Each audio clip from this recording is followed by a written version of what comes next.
Hey, today we're talking about lights.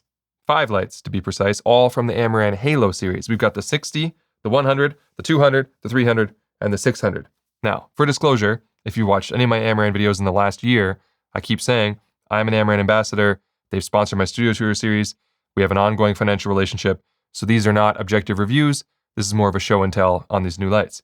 But the reason why I opted to do so and was excited about it is because I think that of all the lights I've covered from Amaran, all of which provide crazy value and are like really good lights worth talking about, these are the valuest of all of them. They are just stripped right down to what you need at the bare bones cost for the bare bones performance, and they do what they need to do really well for the most competitive pricing you're going to see for the quality of these lights. Just my utmost recommendation on a price to performance ratio. So if you just need lights for your studio or something, this is going to be my recommendation moving forward. We did cover the Ray series last time, which are also excellent, but they're full color lights, and they have a few extra bells and whistles. So while they offer tremendous value for their range, if you want something even cheaper and you don't need full color, you don't need the extra bells and whistles, this is going to be it, the Halo series. All right, so let's do a quick overview, and then I'll get into performance and price. So you could almost split them right down the middle of the shot here with the bigger lights and the smaller lights. The smaller lights are these like slim design ones that can be powered over USB-C power delivery. And you can see both the 60 and the 100X are pretty much identical for form factor. And then the larger lights over here, which is the 200, 300, and 600, they're a bit more of your typical mono light COB design. And they're virtually identical as well. They just get longer as you increase with the output.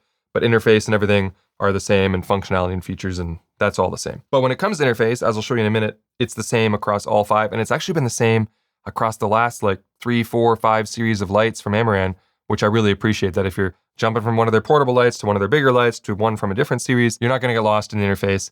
The menus are the same, what things are called, where to find them, and so that's always convenient. And the interface on these Amaran lights are really good. And if you've been using the Amaran app, either for your computer or for your phone, it's also really good. And once again, these are all going to work on that.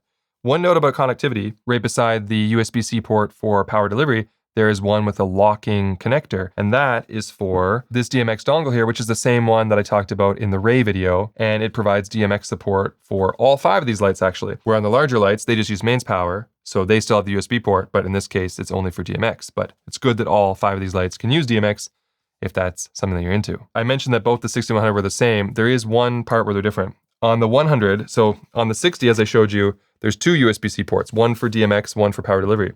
On the 100, the USB-C port doubles as both power delivery or DMX. The mains power is a DC plug, and the one that comes with it is a DC barrel connection for the mains power.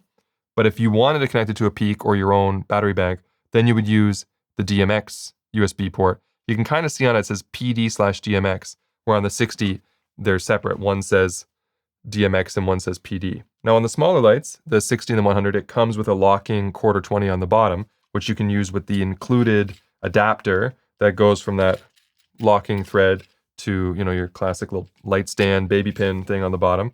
And when connected, it looks like this. It's nice and strong. This thing is metal where it counts, but despite its compact size, the Bones mount is very capable. In fact, you can use pretty much like the largest modifiers that Amaran provides, which they have a full suite of modifiers, by the way, from different size Fresnels and octa boxes and different softboxes and stuff. You will hit a point of diminishing returns though. Like, you can use modifiers larger than you should, I guess is my point. Because on the 60 watt light, you probably don't want to use the 90 softbox because you're not going to fill it as well as you would on one of the bigger lights, but it will support it.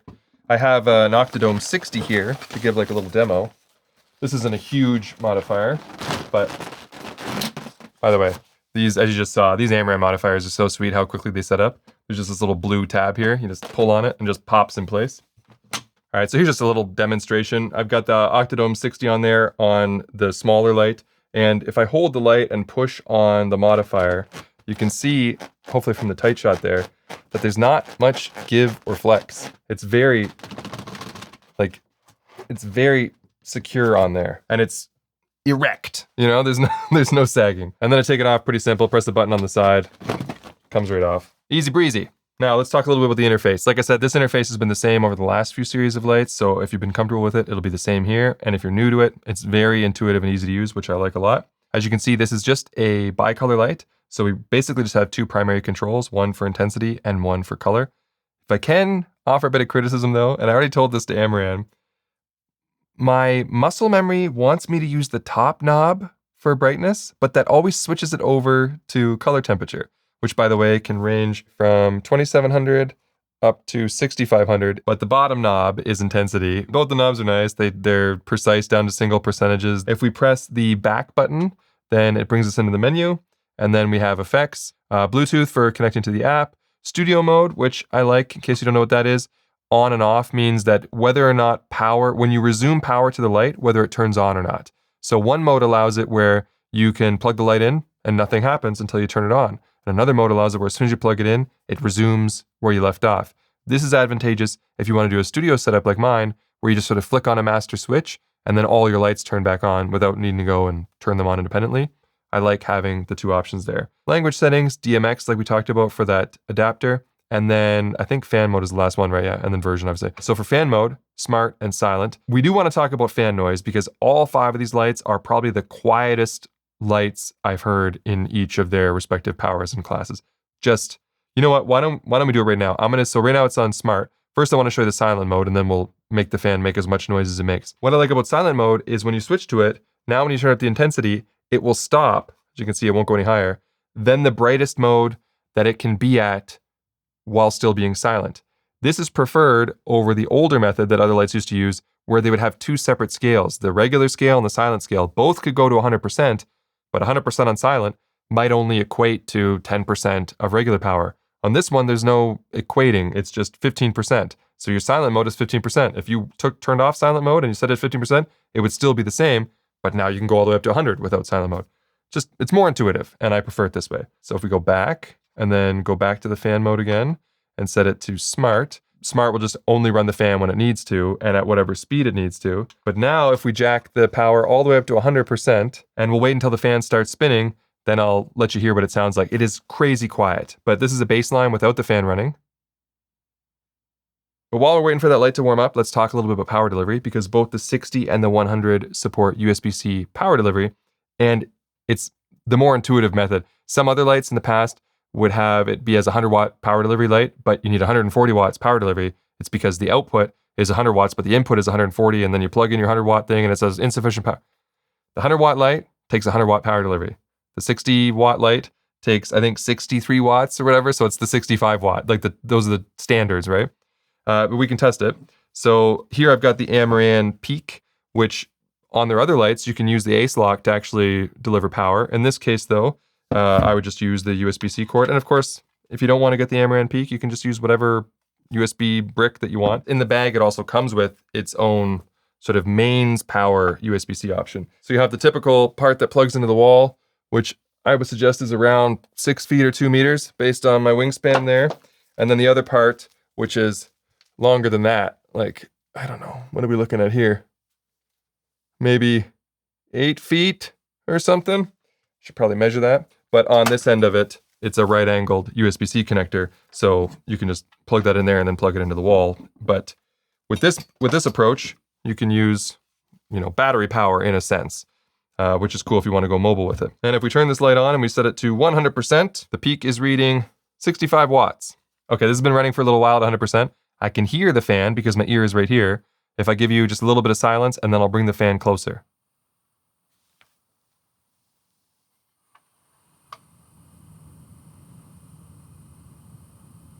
And they're all like that. They're all just like the quietest I've heard. I think they have them rated for like under 28 dBA or something, which in many cases is going to be below the room noise. So it's one of the first lights that I probably wouldn't even really worry about the silent mode most of the time. Over on the bigger lights, it's pretty much identical. You press the back button, you go in the interface, you've got CCT, effects, Bluetooth, studio mode, language, DMX, fan, and as you can see, the fan modes are the same. And I believe the range is the same. This one goes up to 6,500 and down to 2,700. Now on the full color lights, you're going to get an extended range that you can do more because it's using the colors to expand the CCT, but because these are just pure bicolor lights, you're going to get your more sort of constrained but accurate. Let's jack the light all the way up to 100%. As you can see, it is absurdly bright. It basically just erased one whole half of the frame. But we'll let that run, and then you can hear the fan on that one. Okay, so the fan is running at its loudest that I've heard anyway. And I can hear it. And I do think it's a bit louder than the other light, or maybe just moving more air.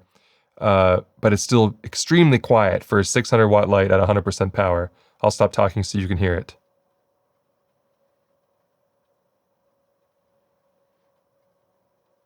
And for reference, the fan is right here and the microphone is right here. Like that's, I don't know, like 60 centimeters away, 2 feet.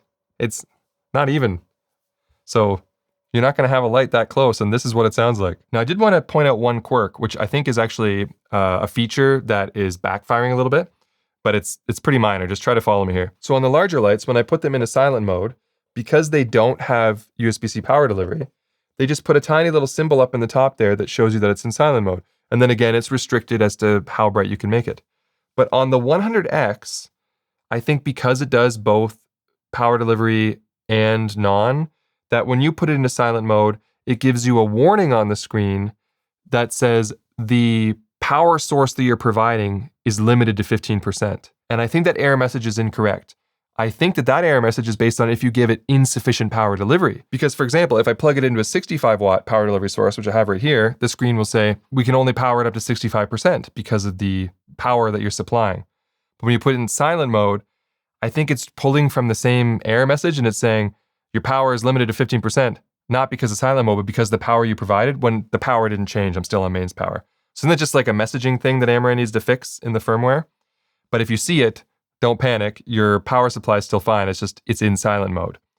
But the cool part that I'm also trying to say is a good job thing, is that you can plug in a 65 watt power supply to the 100, and it'll just say, hey, you're only giving it 65 watts, but here's 65% of the output then, have fun.